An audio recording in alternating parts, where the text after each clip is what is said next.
मुकुट। जंगल के बाहर एक गुप्त गुफा थी। उस गुफा में एक शेरनी अपने बेटे सिम्बा के साथ रहती थी। शेरनी अपने बेटे को बहुत प्यार करती थी और उसे गुफा से बाहर बहुत कम ही जाने देती थी। छोटे मोटे पक्षी का शिकार करके ही वो दोनों अपना पेट भरते थे। धीरे धीरे समय बीत रहा था। सिम्बा आसपास के जानवरों के साथ खेलता कूदता बड़ा हो रहा था। एक दिन शेरनी शिकार के लिए गई थी। तभी सिम्बा खेलते खेलते गुफा के अंदर एक चट्टान के पीछे छुप जाता है। तभी सिम्बा को वहाँ पर एक चमकती हुई सी चीज दिखाई देती है। सिम्बा उसे उलट पलट कर देखने लगता है। तभी शेरनी वहाँ आ जाती है। सिम्बा, मैंने तुम्हें चट्टान के पास आने के लिए मना किया था ना, फिर तुम यहाँ क्या कर रहे हो? सॉरी माँ, लेकिन ये क्या चीज है? मैंने आज से पहले तो कभी नहीं देखी। ये मुकुट है बेटे। मुकुट वो क्या होता है माँ? और आपने इसे छिपाकर क्यों रखा है माँ? बेटा, ये मुकुट शाही परिवार की शान होती है। सिर्फ राजा या रानी ही इसे पहन सकते हैं। तुम्हारे पापा ने मुझे ये मुकुट पहनाया था। तो क्या पापा और आप राजा रानी थे? माँ, आपने तो मुझे कभी भी नहीं बताया कि आप रानी हो। फिर हम इस तरह छिपकर यहाँ पर क्यों रहते हैं माँ? बहुत लंबी कहानी है बेटा। तुम्हारे पापा शेर सिंह चंपक वन के राजा थे। वो एक बहुत ही अच्छे राजा थे। वो अपनी प्रजा को बहुत प्यार करते थे। उन्होंने कभी किसी जानवर को सताया नहीं, बस बूढ़े और बीमार जानवरों का ही शिकार करके अपना पेट भरते थे। जंगल का हर जानवर उनका बहुत सम्मान करता था, लेकिन कोई था जिसे उनकी ये अच्छाइयाँ दिखाई नहीं देती थी। तुम्हारे पापा का छोटा भाई उनसे बहुत जलता था। वो चाहता था कि चंपक वन पर वही राज करे, इसीलिए उसने षड्यंत्र रचा। एक दिन तुम्हारे चाचा सिंघम हाँफते हुए हमारी शाही गुफा में आए। क्या बात है सिंघम, इतने घबराए हुए क्यों हो तुम? बाघों ने बगावत कर दी है शेर सिंह। वो कह रहे हैं कि नदी के उस पार का हिस्सा अगर उन्हें नहीं मिला तो हमारे छोटे बच्चों को वो छोड़ेंगे नहीं। मेरे बेटे को उन्होंने चारों ओर से घेर के रखा है। लगता है आज वो उसे मार डालेंगे। बाघ शायद इस बात को भूल गए हैं कि जंगल पर राज शेर का चलता है, बाघ का नहीं। राष्ट्रीय पशु क्या बन गए? ये बाघ तो अपनी औकात ही भूल गए हैं। आज इनको याद दिलाना होगा कि शेर शेर होता है और बाघ बाघ। इतना कहकर शेर सिंह गुस्से में दहाड़ता हुआ नदी की तरफ बढ़ जाता है। सिंघम के तीनों बेटे नदी के किनारे घात लगाए बैठे थे। जैसे ही शेर सिंह नदी के किनारे पहुंचता है, वो तीनों उस पर हमला कर देते हैं। शेर सिंह बहुत बहादुरी से लड़ता है, लेकिन तभी पीछे से सिंघम उस पर हमला कर देता है और एक ही झटके में शेर सिंह जाकर चट्टान से टकरा जाता है। घायल हो चुके राजा शेर सिंह पर चारों टूट पड़ते हैं और कुछ ही देर में शेर सिंह की मौत हो जाती है। शेर सिंह को मारने के बाद वो चारों हमारी गुफा की तरफ बढ़ने लगे। उनका अगला निशाना हम दोनों थे। शायद शेर सिंह की अच्छाई काम आ गई और सही समय पर उनके वफादार कौवे ने आकर मुझे सारा सच बता दिया। मैं उसी पल तुम्हें लेकर जंगल से भाग निकली। कई दिनों तक भूखे प्यासे रहकर छिपते छिपाते किसी तरह मैं इस जंगल में आ पहुंची और एक सुरक्षित स्थान देखकर तुम्हें यहाँ पर छुपा दिया। कोई हमें पहचान ना पाए, इसीलिए मैंने अपना ये मुकुट हमेशा के लिए चट्टान के पीछे रख दिया था। सिंघम के डर से मैंने तुम्हें हमेशा इस गुफा में रखा और बाहर तुम्हें निकलने तक नहीं दिया। पिताजी के साथ इतना बड़ा षड्यंत्र रचा गया था और हम यहाँ पर छिपकर बैठे हुए हैं। अब बस बहुत हुआ। मुझे कसम है आपके इस मुकुट की। आपका सम्मान और पिताजी की गद्दी मैं वापस लेकर ही रहूंगा। नहीं नहीं बेटा, वो लोग बहुत शातिर और खतरनाक है। मैं नहीं चाहती कि जो तुम्हारे पिता के साथ हुआ वो तुम्हारे साथ भी हो। पिताजी की अच्छाई ने ही उन्हें मरवा दिया माँ, लेकिन मैं उन चारों को उनकी असली जगह दिखाकर ही रहूंगा। अपनी परवरिश और पिताजी के खून पर भरोसा रखो माँ। शेरनी से आशीर्वाद लेकर सिम्बा चंपक वन की ओर आगे बढ़ गया। पीछे पीछे शेरनी भी सिम्बा के साथ चल पड़ी। कई दिनों की यात्रा के बाद सिम्बा चंपक वन पहुंच गया था।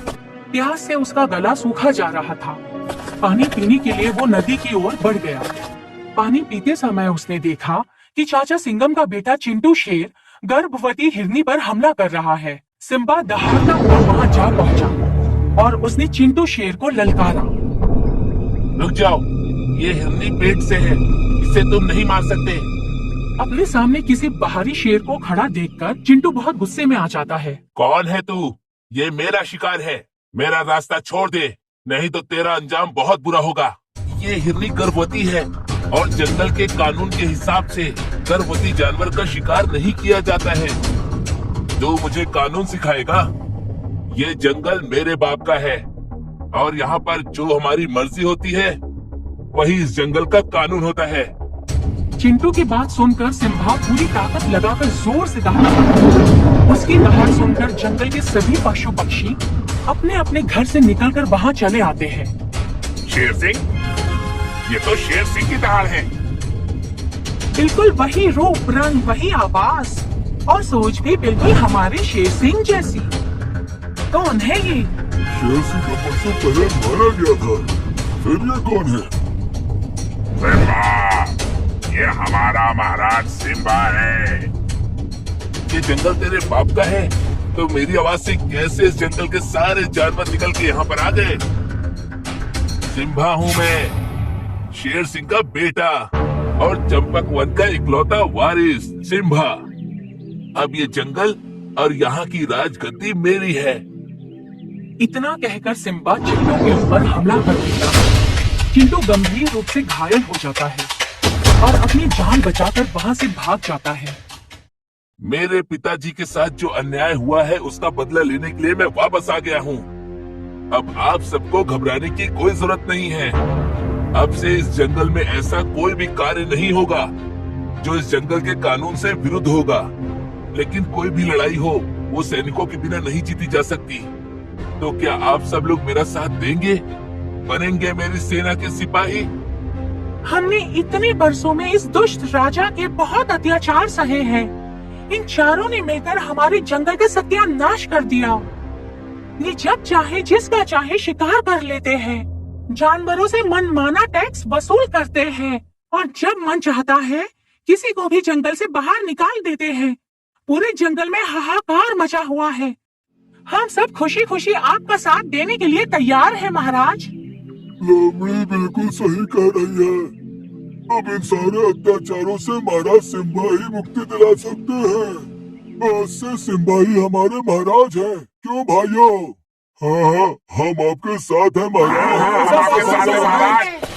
घायल चिंटू गुफा में आकर अपने दोनों भाइयों को सिम्बा के बारे में बताता है और कुछ ही देर में दम तोड़ देता है।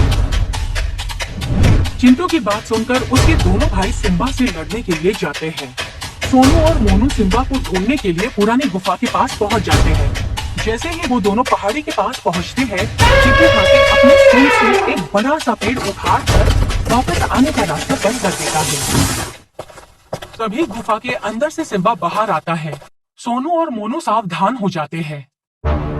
सिम्बा को देखते ही वो दोनों लपक कर उस पर हमला कर देते हैं। सिम्बा बहादुरी से दोनों के साथ लड़ रहा था। तभी सिम्बा का पैर एक बड़े से पत्थर के नीचे दब जाता है।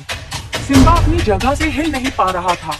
सोनू और मोनू उसके ऊपर हमला करने ही वाले थे कि तभी बंदरों ने पहाड़ी के ऊपर से एक बड़ा सा पत्थर धकेल कर सोनू के ऊपर गिराया। सोनू की उसी पल मौत हो गई। सोनू को यूं मरता देख मोनू गुस्से से आग बबूला हो गया। वो पहाड़ी के ऊपर बंदरों की तरफ लपका।